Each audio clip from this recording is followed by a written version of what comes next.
আসসালামু আলাইকুম প্রিয় ভাই বোনেরা, আপনারা কেমন আছেন? আমি আলহামদুলিল্লাহ ভালো আছি। আজকে ভিন্নভাবে রান্না করতেছি।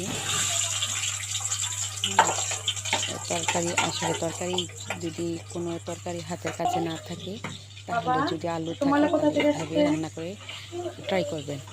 আসলে মাঝে মাঝে এভাবে রান্না করলে অনেক মজা লাগে। তরকারির স্বাদ টেস্টটা অনেক বেড়ে যায় দেখুন। তাড়াহুড়ার মাঝে আমি পাতিলেই মাঝে মাঝে মাছগুলা ভেজে নিই, কিন্তু ভাজার আগে দিয়ে আমি পাতিলটা একটু তেল করে নিয়ে নিই। তো হঠাৎ করে আর মনে ছিল না, তো মাছগুলা দিয়ে নিছি, এই জন্য মাছটা উঠতে একটু হয়েছে। তো যাই হোক, মাছগুলা সুন্দরভাবে উঠে গেছে। আমি এখানে রান্নার জন্য পেঁয়াজ কুচি, তারপরে আদা রসুন বাটা সব কিছু দিয়ে মশলাটা কষে নিচ্ছি। এখন আলুগুলো এইভাবে আমি কেটে নিয়েছি। আমি প্রায় সময় এইভাবে রান্না করি। অনেক টমেটো দিয়ে, বেশি করে টমেটো দিয়ে রান্না করি, অনেক মজা হয়।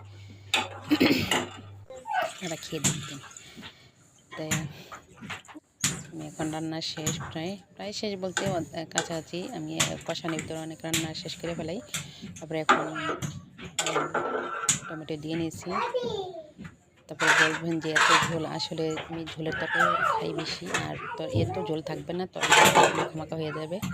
মাছগুলো দিয়ে নিচ্ছি, আর তরকারি রান্না শেষ। আর আমার ভিডিওটা যদি ভালো লাগে তাহলে আমার ইউটিউবের চ্যানেলটা সাবস্ক্রাইব করে দেবেন, লাইক কমেন্ট শেয়ার করে দেবেন। এই পর্যন্ত, আল্লাহ হাফেজ।